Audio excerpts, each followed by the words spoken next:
Baik, selanjutnya tentang distribusi probabilitas. Ya, kalau kita tadi sudah mengenal itu probabilitas, sekarang bagaimana distribusinya?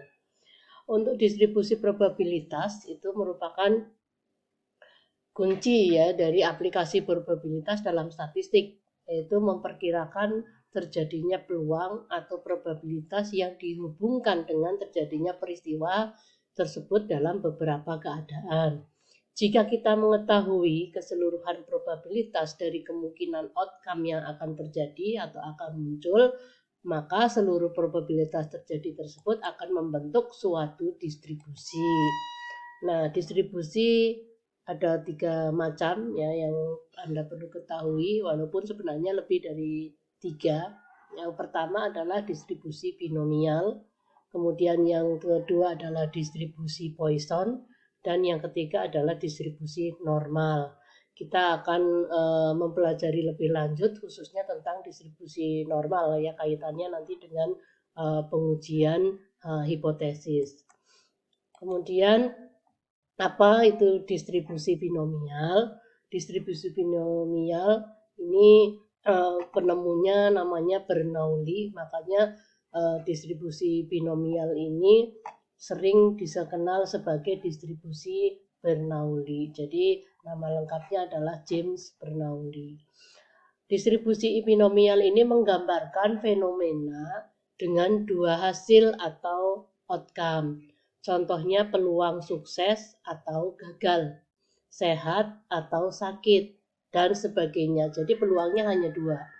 Nah, syarat distribusi binomial yang pertama, jumlah trial atau percobaan ini merupakan bilangan bulat.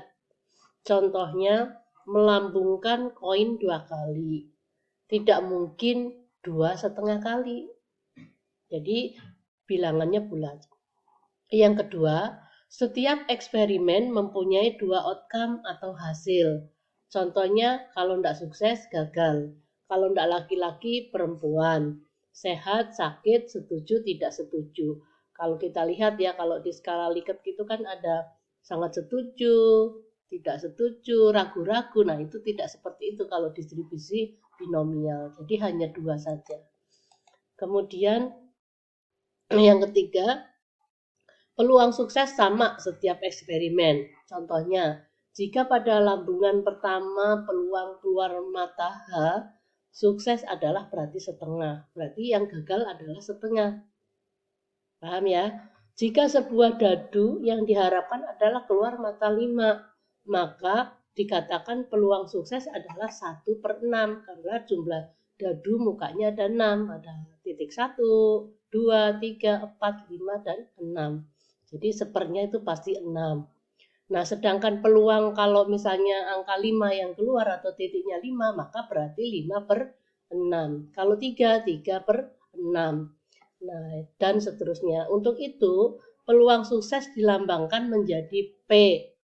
Ya, sedangkan peluang gagal adalah 1 min P. Jadi 1, karena kan kita tidak mungkin ya, probabilitas masih ingat itu angkanya 0 sampai dengan 1, tidak mungkin lebih dari 1. Atau kalau persen, 0 sampai dengan 100%. Sehingga sukses peluang gagalnya adalah 1 min P ya. P-nya itu kan tadi sukses. Atau biasa juga dilambangkan dengan Q, di mana Q adalah 1 min P. Nah, contoh distribusi binomial. Simbol peristiwa binomial itu B dalam kurung X, N, P, di mana B-nya binomial, X-nya itu banyaknya sukses yang diinginkan secara random, kemudian N-nya adalah jumlah percobaan, P-nya adalah peluang sukses ya dalam 1 kali percobaan. Contohnya dadu dilempar 5 kali, diharapkan keluar mata 6 2 kali. Maka kejadian ini dapat ditulis P sama dengan 2,5 1/6 ya, karena peluangnya sukses 1 kali. Jadi X-nya sama dengan 2, N-nya sama dengan 5, P-nya sama dengan 1/6. Contoh, probabilitas seorang bayi tidak diimunisasi polio adalah 0,2. Berarti kalau peluang ini adalah P. Pada suatu hari di puskesmas X ada 4 orang bayi. Ingat berarti 4 adalah N. Hitunglah peluang dari bayi tersebut. 2 orang belum imunisasi polio. Ya. Jadi, di dalam kejadian binomial ini dikatakan B dalam kurung X-nya 2. Ini ya. N-nya 4. Ini 4 orang bayi dan B-nya adalah 0,2. Jadi ditulis 2,4,02. Penyelesaiannya, katakanlah bayi tersebut adalah ABCD. 2 orang tidak diimunisasi.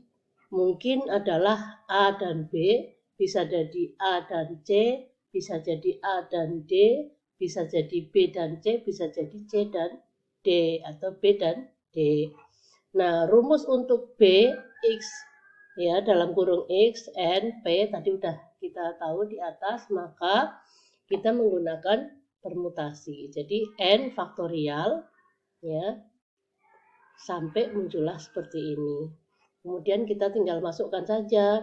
N-nya tadi 4 faktorial, berarti 4 kali 3 kali 2 kali 1. Jumlahnya berapa? Kemudian dibagi dengan 2 faktorial, 2 kali 1. Dalam kurung 4 min 2, berarti kan 2 ya. 2 faktorialnya berarti 2 kali 1. Jadi ini hasilnya. Ya, 4 kali 3, 12, 12 kali 2, 24. Dibagi dengan 2 kali 1, 2. 2 kali 1, 2. 2 kali 2 adalah 4. Hasilnya adalah 0,154. Nah, di samping memakai rumus binomial, permasalahan ini juga dapat dikerjakan dengan memakai tabel binomial. Caranya dengan menentukan N, misalnya N-nya tadi 4. Dilihat pada kolom pertama, kolom kedua adalah kemungkinannya atau X. Dalam permasalahan ini, X-nya sama dengan 2, N-nya sama dengan 4, P-nya sama dengan 0,2. Ditarik garis, ya, P-nya 0,2 sampai ke N-nya 4 dan X-nya sama dengan 2. Maka di tabel akan muncul 0,973. Ini adalah peluang kumulatif, ya, dari P, X sama dengan 0, P, X plus sama dengan 1, dan P, X sama dengan 2. Jadi kalau mau maka mendapatkannya P, X sama dengan 2 saja, maka 0,9 yang ada di tabel ini dikurangi dengan 0,819. Hasilnya sama, 0,15. Distribusi Poisson. Dalam mempelajari distribusi binomial, kita dihadapkan pada probabilitas variabel random atau bilangan diskrit atau bilangan bulat yang jumlah percobaannya kecil. Ya, sedangkan jika dihadapkan pada kejadian dengan P yang sangat besar dan menyangkut kejadian yang N-nya sangat banyak, maka digunakan distribusi Poisson. Jadi distribusi binomial ini sedikit ya N-nya, kalau Poisson itu banyak. Jadi dipakai untuk menentukan peluang kejadian yang jarang terjadi, tetapi mengenai populasi yang sangat luas atau area yang sangat luas dan berhubungan dengan waktu. Contoh distribusi Poisson. Di suatu gerbang tol yang dilewati ribuan mobil, dalam suatu hari akan terjadi kecelakaan. Dari sekian banyak mobil yang lewat, ya, dikatakan bahwa kejadian seseorang ini akan meninggal karena shock pada waktu disuntik dengan vaksin meningitis 0,0005. Padahal vaksinasi tersebut selalu diberikan kalau seseorang ingin berhaji. Jadi kejadiannya sangat jarang sekali. Ini rumusnya, ya. E-nya itu konstanta, jadi tetap ya bilangannya. X-nya adalah variabel random discrete tadi atau bilangan bulat ya, 1 sampai dengan sekian. Kemudian contohnya ini ya.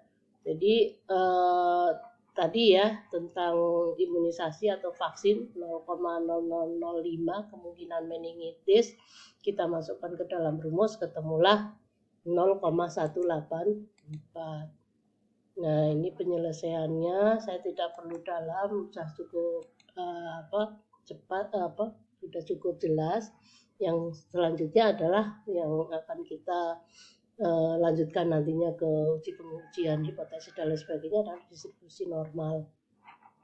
Pada kasus di mana N cukup besar ya dan P-nya tidak terlalu kecil atau sedang-sedang saja, tidak mendekati 0, ya, dilakukan satu pendekatan memakai distribusi normal atau Gauss, jadi 0 sampai dengan 1. Ditemukan pertama kali oleh matematikawan asal Prancis namanya Abraham, ya, diaplikasikan lebih baik lagi oleh astronom, ya, distribusi normal atau distribusi Jerman. Ini nama yang terakhir adalah Friedrich Gauss, makanya sering disebut sebagai distribusi normal Gauss. Rumus eksponensialnya, ya, memang ribet, tapi nanti kita langsung saja ke aplikasinya. Saya coba ajarin yang ringkasnya. Agak lebih praktis, ya, telah ada tabel kurva normal, di mana tabel ini menunjukkan kurva normal dari suatu nilai tertentu. Nah, ini adalah ciri khas dari distribusi normal. Jadi dia membentuk Gauss, ya, atau lonceng, ya, di mana di sini adalah mu. Mu itu adalah rata-rata dari populasi, ya. Kalau ke kanan berarti positif, kalau ke kiri adalah negatif, dan angkanya 0 sampai dengan 1. Ini 1 di sini, ya. Jadi tidak mungkin lebih dari 1, ya. Simetris. Jadi kalau kita separuh dari lonceng berarti 0,5, ya. Ini separuhnya. Kemudian yang kedua adalah simetris, seperti lonceng, titik beloknya mu plus minus, ya, standar deviasi. Luas di bawah kurva normal, jadi keprobabilitasnya maksimal adalah 1. Kurva normal umum. Untuk dapat menentukan probabilitas di dalam kurva normal umum, untuk suatu sampel yang cukup besar, ya, terutama untuk gejala alam seperti berat badan, tinggi badan, nilai yang akan dicari ditransformasikan dulu ke dalam kurva normal standar. Ya, di sini ada nilai transformasi Z. Ya, jadi Z rumusnya adalah X rata-rata dari sampel, mu rata-rata dari populasi, dan ini tau adalah standar deviasinya, ya, di dalam populasi. Kalau ini di dalam sampel, S-nya adalah sampel. Nah, nanti ada dua rumus, ada Z, ada T, ya. Kita nanti belajar itu. Nah, kemudian kurva normal standarnya ini, ya, kemudian kurva normal umumnya adalah ini. Contoh, dari penelitian terhadap 150 orang laki-laki yang berumur 40 sampai 60 tahun didapatkan rata-rata kadar kolesterolnya adalah 250 mg persen. Dengan simpangan baku 45, hitunglah peluang kita mendapatkan seorang yang kadar kolesterolnya lebih dari 250 mg, kurang dari 250 mg persen, atau dan yang soal ketiga adalah antara 200 sampai 275%. Ya, mohon maaf, nanti kita lanjutkan di video berikutnya karena nggak cukup, ya, sudah 15 menit agar lebih jelas. Kita stop dulu sampai sini, kita lanjutkan di video berikut.